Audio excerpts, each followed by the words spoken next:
পরিবহনে চাঁদাবাজির প্রশ্ন আসতেই শিমুল বিশ্বাসকে তার উত্তর দিতে বললেন সড়ক উপদেষ্টা। এমন দৃশ্য দেখা গেল ঈদ সামনে রেখে সড়কের প্রস্তুতি আয়োজনে। সেখানে এক সাংবাদিক পর 2 মাস সড়ক মহাসড়কে চাঁদাবাজি বন্ধ ছিল, সেটা আবার ফিরে এসেছে। এ বিষয়ে কি পদক্ষেপ? এমন প্রশ্নের উত্তর বিএনপি ও পরিবহন শ্রমিক। আপনার লাইসেন্স দেয় অটো ভ্যান রিক্সা থেকে যে টাকা না আপনার পারমিশন দিচ্ছে, আপনার জিজ্ঞেস করতে হবে আপনি পালান কেন ভিডিও থেকে? আপনার অর্ডার ছাড়া ভিডিও করতে পারবেন? আপনি কে? কোন হ্যাডাম আপনি? সরেন তো, আপনি কোন হ্যাডাম? সামনে আছে ঈদ, আর এখনই কিন্তু সড়কের চাঁদাবাজি জমজমাট ভাবে চলতেছে। সুপ্রিয় দর্শক শ্রোতা, আসসালামু আলাইকুম। দেশে এবং প্রবাসে, দূরে এবং কাছে, যে যেখান থেকে আজকের এই ভিডিওগুলো দেখার জন্য প্লে করেছেন, প্রিয় দর্শক শ্রোতা, অনুরোধ করব সম্পূর্ণ ভিডিওটি কন্টিনিউ করবেন, কারণ বিশেষ কিছু তথ্য রয়েছে আজকের এই ভিডিওতে। দর্শক শ্রোতা, আপনি যদি বাংলাদেশের একজন সুনাগরিক হয়ে থাকেন, অবশ্যই আজকের এই ভিডিওটি দেখার জন্য আপনাদেরকে অনুরোধ করব, কারণ বাংলাদেশের বর্তমান অন্তর্বর্তীকালের সরকার ডক্টর মোহাম্মদ ইউনূস স্যারকে অনেকভাবে অনেক মানুষ বিভ্রান্তি করার জন্য সে উঠে পড়ে লেগেছে। যেমন সড়কে চাঁদাবাজি চলতেছে ওপেনে, এটা কারোর নজরে হয়তো আসে না। ভুক্তভোগী যারা, তারাই হয়তো জানে যে যখন চাঁদা চায় আর তাদেরকে যদি দেয়া না হয়, তখনই তারা স্থানীয় প্রভাব খাটায় এবং মেরে ফেলানোর হুমকি পর্যন্ত দিচ্ছে।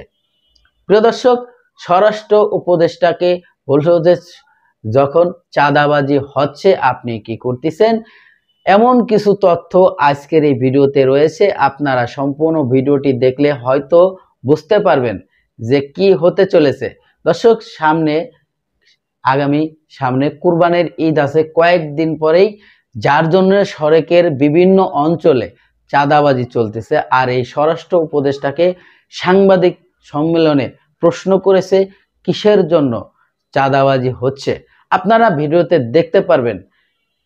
এই ভিডিওটি সম্পূর্ণ দেখলে আপনারা বুঝতে পারবেন যে দেশে কি পরিমাণে চাঁদাবাজি চলতেছে। তাহলে এই চাঁদাবাজিগুলো কারা করতেছে? তারা কি এই দেশের জনগণ না এই দেশের বাহিরের জনগণ? এখনো কি বাংলাদেশে সেই চাঁদাবাজি বন্ধ করার মতো কোনো লোক হয় নাই? এবং এটা জানে সকল মন্ত্রণালয়। সেটা যদি না জানতো, তাহলে এই সংবাদ সম্মেলনে এই সরাসরি স্বরাষ্ট্র উপদেষ্টাকে বলতো না এবং সড়ক উপদেষ্টাকে বলতো না। সড়ক উপদেষ্টাকে বলতেছে সরাসরি কিসের জন্য চাঁদাবাজি হচ্ছে। প্রিয় দর্শক, আমি বেশি কথা বাড়াইতে চাই না, চলে যাব সেই গুরুত্বপূর্ণ ভিডিওতে যাওয়ার আগে ছোট্ট করে একটি রিকোয়েস্ট করব। দর্শক, আপনি যদি আমার এই চ্যানেলে নতুন বন্ধু হয়ে থাকেন, ভালো লাগলে চ্যানেলটিকে সাবস্ক্রাইব করে রাখবেন, আর এই ভিডিওটি বন্ধুদের মাঝে প্রচুর পরিমাণে শেয়ার করে দেবেন, যাতে বাংলাদেশের প্রত্যেকটা মানুষ এই চাঁদাবাজির ঘটনাটা জানতে পারে। সড়কে প্রচুর পরিমাণে চাঁদাবাজি হচ্ছে যে কোনো জায়গায়। প্রিয় দর্শক, এই চাঁদাবাজির ফলে কি ঘটনা ঘটতেছে? সাধারণ মানুষের কাছ থেকে 400 টাকার ভাড়া 800 টাকা নেওয়া হচ্ছে, কারণ যে চাঁদাটা দেওয়া হচ্ছে ওই টাকাটা কিন্তু আপনার আর আমার পকেটের টাকা। তো প্রিয় দর্শক, চলুন সেই গুরুত্বপূর্ণ ভিডিওটি দেখে আসি যে বর্তমান যে সড়ক উপদেষ্টা সাহেব কি বলছিল। পরিবহনে চাঁদাবাজির প্রশ্ন আসতেই শিমুল বিশ্বাসকে তার উত্তর দিতে বললেন সড়ক উপদেষ্টা। এমন দৃশ্য দেখা গেল ঈদ সামনে রেখে সড়কের প্রস্তুতি আয়োজনে। সেখানে এক সাংবাদিক প্রশ্ন করেন, 5 আগস্টের পর 2 মাস সড়ক মহাসড়কে চাঁদাবাজি বন্ধ ছিল, সেটা আবার ফিরে এসেছে। এ বিষয়ে কি পদক্ষেপ? এমন প্রশ্নের উত্তর বিএনপি ও পরিবহন শ্রমিক নেতা হিসেবে পরিচিত শিমুল বিশ্বাসকে দিতে বলেন উপদেষ্টা। 5 আগস্টের পরে 2 মাস সড়ক মহাসড়কে চাঁদাবাজি বন্ধ ছিল, সেই জিনিসটা আবার ফিরে এসেছে। আমরা যাত্রীবাহী পরিবহন যেমন দেখছি, পণ্য পরিবহনের ক্ষেত্রেও এই একই চাঁদাবাজির দৃশ্যমান। সেক্ষেত্রে আপনাদের পদক্ষেপ কি হবে? যে এই চাঁদাবাজির ফলে কিন্তু যাত্রী ভাড়া সেটির উপর একটা প্রভাব ফেলছে, এই বিষয়ে আপনারা কি করবেন? আচ্ছা, এই প্রশ্নটা আমি ওই যে আমাদের শিমুল বিশ্বাস সাহেব আছেন, ওনাকে আপনি আমরা দেখি, ওনার থেকে প্রথমে শুনি। বিদ্যুৎ ভবনে সড়ক রেলের ঈদ প্রস্তুতি নিয়ে বৈঠক চলছিল। সেখানে সড়ক রেলের সরকারি বেসরকারি বিভিন্ন স্টেক হোল্ডাররা অংশ নেন। ছিলেন জাতীয়তাবাদী শ্রমিক দলের সমন্বয়ক ও বিএনপি চেয়ারপারসনের বিশেষ সহকারী শিমুল বিশ্বাস। শিমুল একজন পরিবহন নেতা হিসেবেও পরিচিত। জবাবে শিমুল বিশ্বাস বলেন, চাঁদাবাজির বিরুদ্ধে বেসরকারি মালিক শ্রমিক সংগঠনগুলোকে কঠোর নির্দেশনা দেয়া আছে। আইন প্রয়োগকারী সংস্থাকেও লিখিত দিয়ে বলা হয়েছে, আমাদের কাছে যদি কোনো তথ্য আসে তাহলে আমরা তাৎক্ষণিক ব্যবস্থা নেব।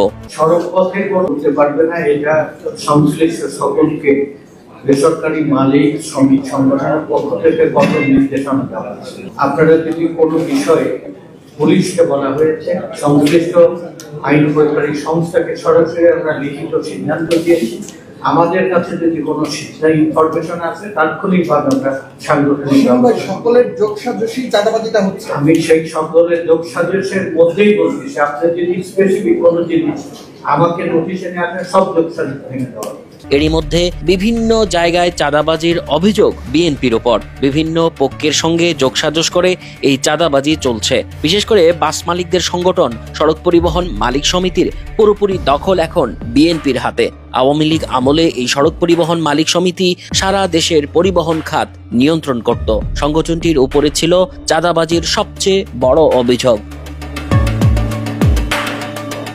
আওয়ামী লীগ সরকার পতনের পর এই ব্যবস্থার দখল নেয় বিএনপি পন্থী প্রভাবশালী ব্যক্তিরা, বিশেষ করে বিএনপি এবং এর অঙ্গ সংগঠনের নেতারা। বিভিন্ন গোয়েন্দা সংস্থার তথ্য 2024 সালের 5 আগস্টের পর পরিবহন খাতের নিয়ন্ত্রণ আওয়ামীপন্থী পরিবহন মালিকদের হাতছাড়া হয়ে যায়। বিএনপি সমর্থিত নেতারা বিভিন্ন মালিক সমিতির পাশাপাশি টার্মিনালের কিছু গুরুত্বপূর্ণ পদ দখল করে নেন। এনা পরিবহনের মালিক খন্দকার এনায়েতুল্লাহ, যিনি টানা চতুর্থবারের মতো বাংলাদেশ সড়ক পরিবহন মালিক সমিতির মহাসচিব ছিলেন, তাকে সরিয়ে তার জায়গায় স্থলাভিষিক্ত হন কুমিল্লা উত্তর বিএনপির আহ্বায়ক সাইফুল ইসলাম। বাংলা মোটরে যে অফিসে খন্দকার এনায়েতুল্লাহ বসতেন, সেই জায়গায় দলবল নিয়ে বসতে শুরু করেন বিএনপি পন্থীরা। এনায়েতের কক্ষ এবং চেয়ারে আসন নেন সাইফুল। গত বিএনপি আমলে সাইফুল ঢাকা সড়ক পরিবহন মালিক সমিতির 2 বারের সাধারণ সম্পাদক ছিলেন।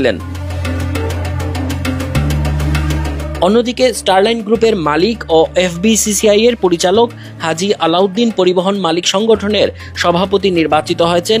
তিনি জাতীয় পার্টির শীর্ষ নেতা মশিউর রহমান রাঙ্গার স্থলাভিষিক্ত হন। হাজী আলাউদ্দিন জাতীয় পার্টি এবং আওয়ামী লীগ 2 দলের সঙ্গেই জড়িত ছিলেন। 2016 সালে আওয়ামী লীগের টিকেটে ফেনী পৌরসভার মেয়র নির্বাচিত হন তিনি। তারপর থেকে তিনি আওয়ামী লীগ থেকে মুখ ফিরিয়ে নিয়েছেন বলে স্থানীয় সূত্রে জানা গেছে।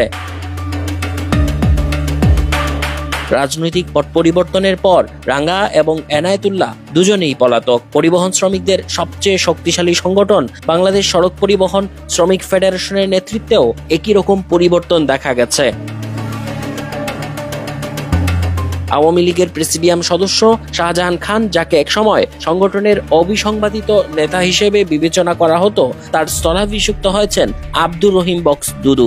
সংগঠনের সাবেক সাধারণ সম্পাদক ওসমান আলীর স্থলাভিষিক্ত হয়েছেন হুমায়ুন কবির খান। ট্রাক বহর পরিচালনা থেকে উঠে আসা আব্দুর রহিম বক্স স্থানীয় বিএনপির রাজনীতির সঙ্গে জড়িত বলে জানা গেছে। অন্যদিকে হুমায়ুন কবির খানের ফেসবুক প্রোফাইল অনুসারে বিএনপিতে